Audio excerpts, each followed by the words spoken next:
Mas eu sempre penso que quando nós estamos na igreja, eu sempre tento fazer esse exercício na minha cabeça, de que a igreja é uma reunião de família. Então eu sempre tento imaginar assim, que Deus nos reúne em volta da mesa, como se fosse o pai conversando com seus filhos, né? Eu fico me imaginando assim, sentado em volta da mesa e Deus na ponta da mesa dizendo: meus filhos, daqui por diante eu quero algumas coisas de vocês, né? Então eu queria te convidar a fazer esse exercício comigo também, de ler Filipenses 2, 19 a 24 e pensar nisso.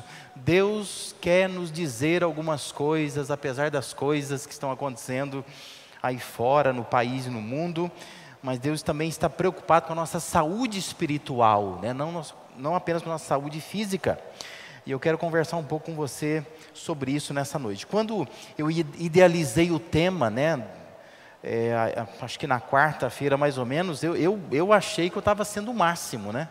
Falei, nossa, eu vou botar como tema da mensagem: precisamos ser curados, né? E eu sou o top, né? Porque eu imaginei assim, eu vou chamar a atenção de todo mundo para a igreja, no meio dessa crise de vírus, né? Eu tô abafando, né? Aí de repente eu vi que todo mundo está pregando sobre isso, né? Aí fiquei sem graça, né? Quando hoje. Mas assim, a intenção não era falar sobre vírus, não, era só nos chamar a atenção nossa para aquilo que Deus tem na sua palavra. Filipenses 2, 19 a 24, diz assim: espero no Senhor Jesus enviar-lhes Timóteo brevemente, para que eu também me sinta animado quando receber notícias de vocês. Não tenho ninguém como ele, que tenha interesse sincero pelo bem-estar de vocês, pois todos buscam os seus próprios interesses, e não os de Jesus Cristo. Mas vocês sabem que Timóteo foi aprovado, porque serviu comigo no trabalho do Evangelho como um filho ao lado de seu pai. Portanto, é ele quem espero enviar, tão logo me certifique da minha situação, confiando no Senhor, que em breve também poderei ir. Amém? Chama atenção a forma como Paulo se refere à pessoa de Timóteo, nesta carta aos Filipenses. A gente sabe que Timóteo foi um discípulo, né, de Paulo. Paulo tinha um grande respeito, uma admiração, embora houvesse uma diferença de idade, de experiência entre eles. Mas mais do que simplesmente informar os seus leitores, ou tecer elogios, né, a respeito desse jovem pastor Timóteo, Paulo, ele expõe diante da igreja um modelo a ser seguido. Na verdade, esse capítulo 2 de Filipenses é um capítulo de modelos, não é? É que a gente tende a focar quando Paulo diz: tende em vós o mesmo sentimento que houve também em Cristo Jesus. Porque dos versos 5 ao 11, ele vai pensar Jesus como um modelo. Mas Timóteo também é um modelo. Ele sai de um modelo divino, vem para um modelo humano, e ele vai migrar para um outro modelo, ainda mais achegado àquela igreja de Filipenses, que era o Epafrodito. Se você ler versículos 25 a 30, ele vai também falar do Epafrodito, um homem que ele admira, que os filipenses conheciam muito. Ele vai trazendo de longe para perto, né? Pessoas que aquelas pessoas conheciam: Jesus, o Timóteo e o Epafrodito. Mas o que Paulo fala sobre Timóteo traduz uma forma como Deus gostaria que fosse a minha relação, a sua relação, a relação de todos nós com a sua igreja. Antes de tudo, eu quero assim que a gente pense o que é igreja, né? Nós precisamos definir um pouco o que nós entendemos de igreja e recordar o que é igreja no contexto do Novo Testamento. Mateus 16, 18 é a primeira ocorrência da palavra igreja em toda a Bíblia, não é? A palavra igreja vai aparecer pela primeira vez em Mateus 16, 18. Quando Jesus diz: também eu te digo que tu és Pedro, sobre esta pedra edificarei a minha igreja, e as portas do inferno não prevalecerão contra ela. Então, quando nós falamos de igreja, nós precisamos recordar que se trata de uma ideia divina. Igreja não é uma ideia humana, mas é uma ideia divina. Jesus disse: eu edificarei, ou construirei, organizarei a igreja. Não é uma coisa que, sei lá, no decorrer da história, alguns reunidos dizem assim: vamos começar uma igreja? Vamos inventar um negócio de igreja. Não. Igreja é uma instituição divina. Jesus institui a igreja. Ele diz: eu vou edificar a minha igreja. É isso que ele fez, né? Segundo, trata-se de algo que não nos pertence. Jesus diz: eu vou edificar a minha igreja.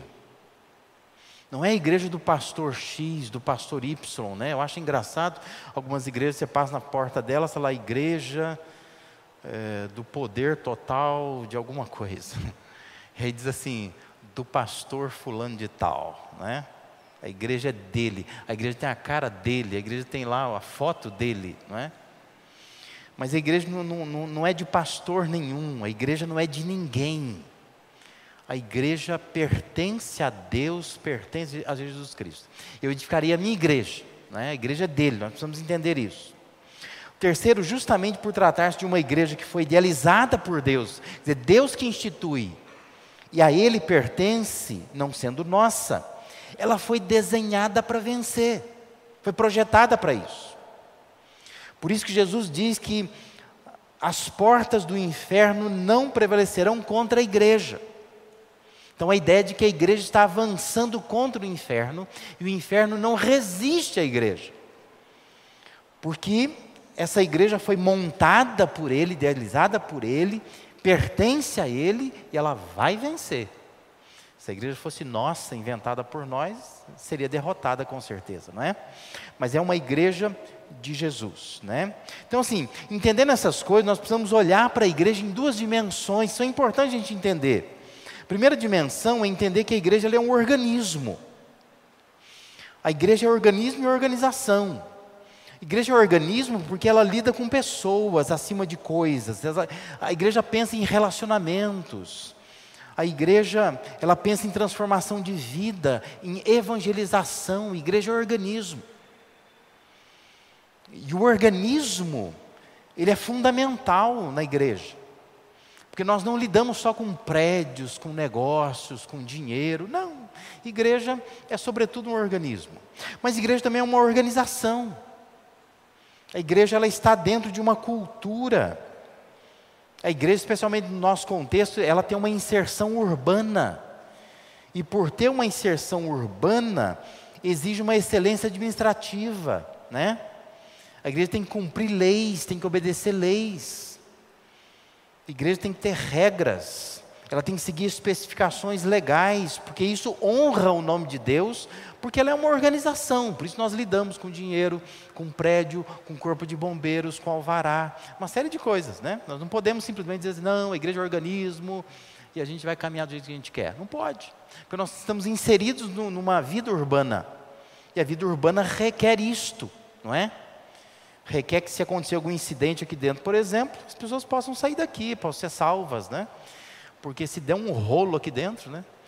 Com certeza EPTV, né? E um monte de canais de TV vão estar aqui para dizer assim, ó, quem é o responsável, né? O presidente da igreja, querendo fazer uma entrevista com ele, por que as portas não estavam abertas, por que né, não tinha, sei lá, mangueira de corpo bombeiro, extintor, esse tipo de coisa, né? Vai dar uma confusão danada. Porque nós somos também uma organização. Então é importante entender isso. Igreja precisa ser vista em duas dimensões. Ela é organismo, mas ela é organização também. E ainda eu quero que você entenda, antes da gente entrar no Timóteo aqui, outra coisa importante de se entender é aonde que nós estamos, não é? Nós temos uma igreja que não é nossa, que é de Deus, que Deus idealizou, mas é uma igreja que, sendo organismo e organização, ela está inserida num mundo. E quais são as marcas deste mundo? Nós vivemos num mundo que é individualista, não é? Hoje nós temos a chamada privatização da vida.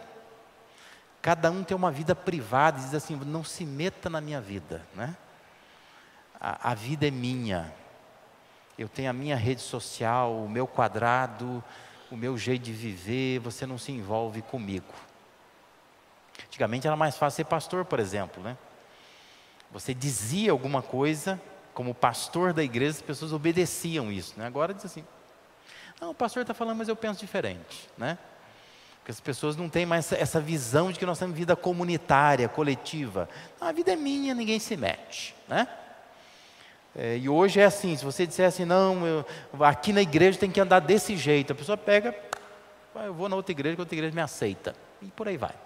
Então é a vida privada, né? Cada um na sua, buscando permanentemente essa realização individual. Outra marca que nós temos no nosso tempo é o secularismo, né? O material é muito mais importante que o espiritual. As pessoas não estão preocupadas com questões espirituais, estão preocupadas com questões seculares, né? O espiritual está a serviço de uma vida secular. A pessoa, ela fala de espiritualidade, porque isso faz bem para ela, né? Eu tenho meditação, eu tenho leituras que eu gosto, frases de efeito, mas ela não está pensando em espiritualidade em termos de mudança de vida. Não, ela tem uma vida secular. Ela quer isso a serviço dela. Eu acho engraçado, eu fico lendo, às vezes, em Instagram, Facebook, textos, né?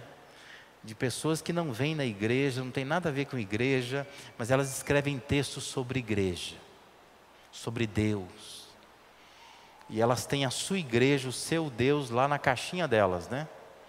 Mas não tem vida nenhuma comunitária, não obedece ninguém, mas elas têm pensamentos teológicos profundos, né? E elas se arrogam a isso. É o secularismo, né? E outra marca do nosso mundo é a falta de identidade. É interessante isso, né? Quem nós somos? Quem nós somos? Nós queremos não pensar em ninguém, mas a gente anda como todo mundo. É engraçado isso, né? Não penso em ninguém, mas eu sigo todo mundo. Basta alguém que influencia comprar um tipo de roupa, usar um tipo de roupa, nós já estamos atrás, né, dessas coisas. Outro dia um filho meu me emprestou um fone de ouvido, né? Que eu estava com dúvidas no meu notebook. Falei, filho, meu notebook está com som esquisito, né? Falei, já testou num fone? Porque às vezes é o som que está saindo no notebook, mas no fone não tem problema nenhum. Aí ele me emprestou, sabe que meu filho mais velho, ele é profissional dessa área de mídia e tudo mais. Ele arrancou um fone, aqueles assim que, quando você põe, você não ouve nada, mas nada. Aí abriu no YouTube, já viu aquelas músicas em 8D? Parece que o negócio está girando a cabeça da gente assim, né? Eu fiquei, uau, eu preciso de um negócio como esse. Aí fui pesquisar na internet. Vou comprar um fone desse, né? Jesus me abana, né? Quando eu vi o preço. Aí eu fui ver o preço desses, que eu fico vendo o pessoal na rua, que tem jogador de futebol, que eu já vi usando, esse que não tem fio nenhum, sabe? Que você só põe assim. Jesus me abana ao quadrado, pensei, né? É muito caro. Muito caro. Mas a gente fica usando essas coisas, né? Só porque a gente vê alguém usando. Fala, eu preciso de um negócio desse. Por que eu vou andar com um fiozinho ligado no celular? Não, eu quero um negócio sem fio, sem nada. É a falta de identidade, a gente nem sabe para quê. E um monte de coisa, né? A gente vai indo atrás e tal, sem saber. Simplesmente assim, eu quero ter o meu pensamento, mas eu quero andar como todo mundo, na verdade, né? Basta alguém surgir com alguma coisa, você vai atrás, né? São marcas do nosso tempo. Ou seja, nós temos uma sociedade adoecida, mais do que por coronavírus, meningite, sarampo, essas coisas todas aí, né? Nós temos uma vida fora da igreja que você percebe que está doente por vários motivos. A igreja, consequentemente, está doente também. Agora, quando eu falo em doença, eu fico pensando muito no meu pai, né? Porque o meu pai era um sujeito que morreu aos 86 anos, ele dizia assim: não vou no médico não, porque a gente vai no médico, o médico vai descobrindo doença da gente, né? Então ele não gostava de ir no médico. E a maioria de nós é assim, né? A gente gosta de dizer que os outros estão doentes, mas falar que a gente está doente, não. Agora, imagina falar que você está adoecido espiritualmente. Você já fica assim: não estou. Sei quem está, mas eu não estou, né? Mas se você olhar para a carta aos Filipenses, que a gente prefere resumi-la, né, como é a carta da alegria e tudo mais, não acho que seja só isso. Mas se você olhar os versículos de 12 a 18 desse mesmo capítulo, você vai observar a preocupação que Paulo tinha com essas marcas, que estavam evidenciadas naquela igreja. E Paulo dizendo: essa igreja está adoecida. De forma que Paulo faz uma referência a Timóteo como um paradigma. Ou seja, Timóteo é um padrão. Ele é um exemplo a ser imitado, ele é um modelo de dedicação à igreja que foi idealizada por Jesus, que a ele pertence e que nasceu para vencer. E se nós olhamos desta forma para aquilo, para a referência que Paulo está fazendo a Timóteo, nós vamos encontrar cura para esse vírus do individualismo, do secularismo e da perda de identidade. Então a pergunta é: quais são as qualidades que Timóteo tinha, que nós precisamos imitar? Timóteo se destacava em dois aspectos. Um dos aspectos é o interesse pelo outro. Olha só, não sei se você tem a sua Bíblia aí em papel, né? Se tem uma caneta na mão para você grifar, fazer um destaque aí.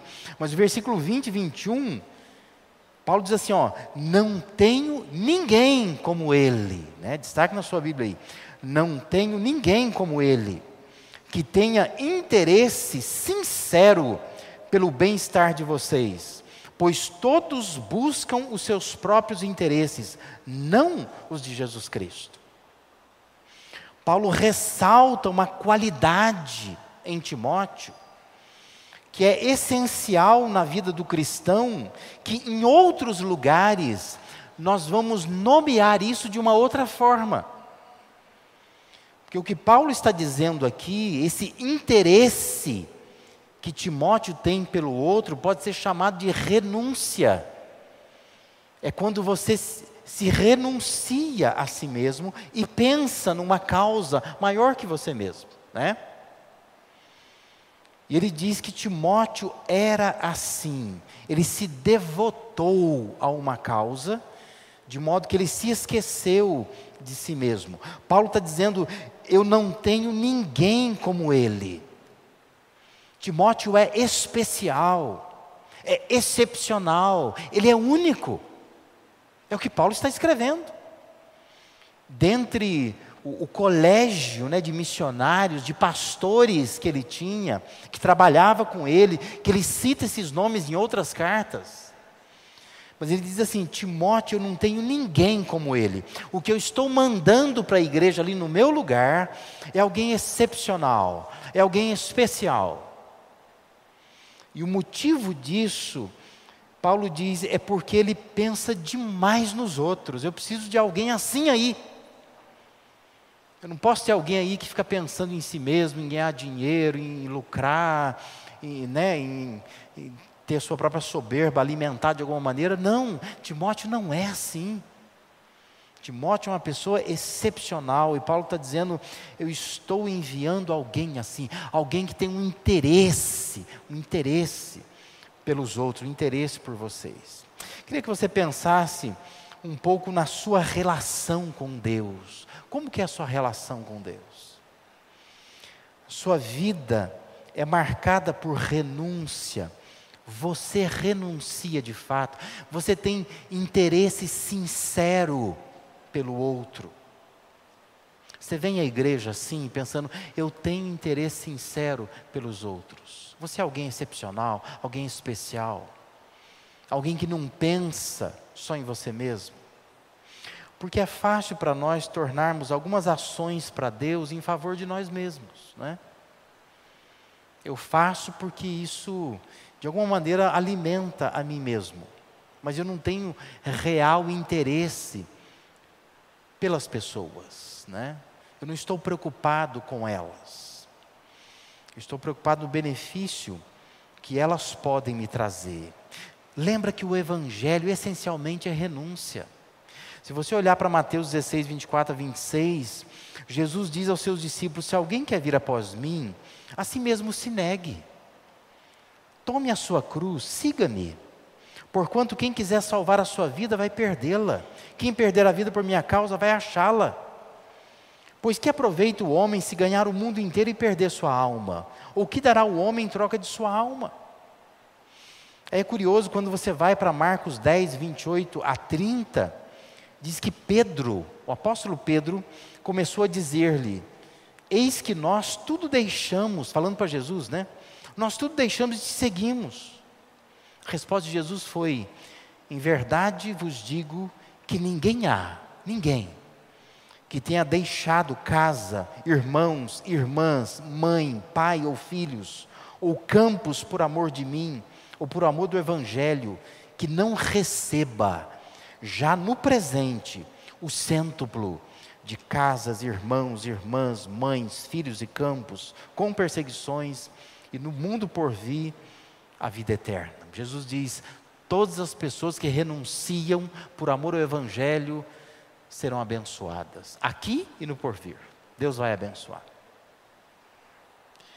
Por isso que Timóteo era abençoado, era excepcional, era especial. Paulo está dizendo: eu não tenho ninguém melhor para enviar, ninguém. Porque este rapaz é alguém excepcional. Porque ele tem real interesse pelos outros. A sua vida é marcada por renúncia. O que você faz com os talentos que Deus te dá, com o tempo que Deus te dá? O que você faz? Você só pensa em você? Você está pensando no outro? Deus nos chama para conversar nesta noite, quando todo mundo está alardeado, não é, por doenças aí fora. Deus nos chama para conversar e pensar: nós também não estamos doentes? Nós não estamos tomados por um vírus do individualismo, do secularismo, da perda de identidade? Cristão de verdade é cristão que renuncia. Nós precisamos avaliar o nosso real interesse pelos outros, a semelhança de Timóteo. Uma outra marca que chama a atenção, destacava em Timóteo, é a intensidade no serviço. Olha que interessante o versículo 22. Paulo escreveu: mas vocês sabem que Timóteo foi aprovado, porque serviu comigo no trabalho do Evangelho. Olha a ilustração que ele põe: como um filho ao lado do seu pai. Paulo enaltece a motivação de Timóteo, a intensa sensação de prazer que o Timóteo esboçava quando trabalhou ao lado do apóstolo Paulo. Paulo diz: eu não tenho ninguém como esse rapaz, porque ele serviu do meu lado como um filho trabalha com seu pai. Importante entender que a palavra grega para filho, tem duas palavras gregas para filho, né? E tem uma palavra grega que ela é usada para o chamado filho na maioridade, né? Como se fosse para nós, ou acima de 18 anos. Mas a palavra que Paulo usa aqui não é a palavra que se usa para um rapaz. A palavra que Paulo usa aqui é uma palavra usada para criança. Então, a ideia é outra, né? É como se fosse assim, é como uma criança trabalhando do lado do pai. Porque senão você vai pensar num filho jovem trabalhando com o pai, talvez o seu filho trabalhando com você. Meu filho só resmunga trabalhando comigo, né? Mas não é essa a ideia. Paulo está dizendo, é como uma criança ao lado do pai. Não sei se você já fez isso, quais são suas memórias infantis, não é? Mas eu criei 3 filhos que hoje já são adultos. Mas eu lembro dos meus filhos, quando eu queria consertar alguma coisa em casa. E a criança pequena chega e fala, pai, eu posso ajudar? E às vezes toda a tarefa que ele fazia era ficar com a mãozinha assim para ficar segurando os parafusos, né? Ou pega na caixa de ferramenta uma outra chave. Criança tem prazer disto. Está do lado do pai. Essa é a ideia que Paulo está querendo retratar aqui. Timóteo, ele serviu do meu lado como se fosse um filho ao lado do pai. Aquela coisa intensa, aquela alegria, aquela motivação de servir no reino de Deus como uma criança serve perto do pai. Que às vezes até incomoda o pai, porque quer ajudar o pai. O pai está lavando o carro, a criança vem, né? Deixa eu ajudar. E às vezes pega até uma coisa que não pode e começa a passar no seu carro novo. Mas é a motivação da criança. Deixa eu ajudar, eu quero fazer alguma coisa. Paulo está dizendo, Timóteo é alguém assim, eu não tenho ninguém melhor para mandar. Porque ele tinha uma intensidade no serviço que eu não me esqueço. E eu quero mandar o Timóteo, por causa disso. Crianças que trabalham ao lado do pai, geralmente dão o melhor, né? Porque quer agradar o pai, né? Crianças que trabalham ao lado do pai, elas ficam ansiosas para contar às vezes para a mãe o resultado, né? Mãe, vem ver o que eu e o pai consertamos, né? Criança é assim, ela tem essa motivação, ela quer fazer parte desse resultado. Crianças olham para um serviço como um privilégio, não como um peso, né? Privilégio foi lavar o cachorro junto com o papai, né? A criança fica, ela acha isso um privilégio. Toda fedorenta ela está agora, né? Toda molhada, suada, mas para ela assim, eu ajudei, passei shampoo na cachorra, né? Paulo está dizendo, Timóteo me serviu assim. Ele serviu o reino de Deus assim. Isso nos faz lembrar o Salmo 100, né? Tão decorado por nós, tão conhecido por nós.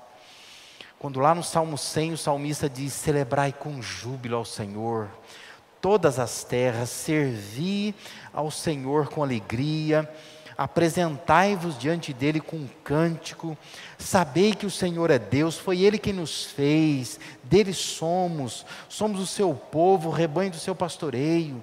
Entrai por suas portas com ações de graças, e nos seus átrios com hinos de louvor, rendei-lhe graças, bendizei-lhe o nome, porque o Senhor é bom, a sua misericórdia dura para sempre, de geração em geração a sua fidelidade. Avalie a sua vida cristã, se a sua vida está de acordo com esse salmo, você está servindo a Deus com alegria. Há intensidade no seu serviço a Deus. Queria que você pensasse nessas 2 coisas que se destacavam na vida de Timóteo e que podem se destacar na sua vida também. Esse pode ser só mais um culto, que talvez você vai voltar para casa dizendo assim, hoje não foi como os outros domingos, né? Os domingos a igreja está tão lotada, está abarrotada de gente, a gente sai do culto, a gente abraça todo mundo. Hoje foi meio esquisito, porque assim, tinha muito espaço entre um e outro, né? Muitas pessoas faltaram do culto, nem pudemos nos abraçar, não consegui abraçar o pastor Rubem, e eu fui embora meio triste, parece que a semana não vai ser mais abençoada, como sempre é, não é? Você pode considerar ser mais um culto. Mas também pode se tornar uma oportunidade de cura para a sua vida, de te fazer pensar nisto, que você está sentado em volta da mesa de Deus, e Deus como Pai, está olhando para você e dizendo assim, meu filho, quando é que você vai se interessar mais pelas pessoas, e parar de se interessar tanto por você? Quando é que você vai renunciar, trazer essa marca para a sua vida cristã? Quando é que você vai colocar mais intensidade no seu serviço a Deus? Quando é que você vai parar de ter compromisso só se você tem uma escala a cumprir, você tem um cargo a fazer? Quando é que você vai se entregar de fato à obra de Deus? Não importa se eu sou isso, se eu sou aquilo, se eu sou professor da IBD, se eu não sou, mas eu vou estar ali, servindo a Deus, como se fosse um filho do lado do Pai. Nem que seja só para segurar parafuso, mas eu vou estar alegre, porque eu faço parte da família de Deus, e eu posso servir a Deus com alegria. Eu posso entrar na presença dEle com cânticos, porque eu sei quem é o meu Deus. Amém? Busque a cura para o individualismo, para o secularismo, para a perda de identidade. Deus quer te ajudar nisso.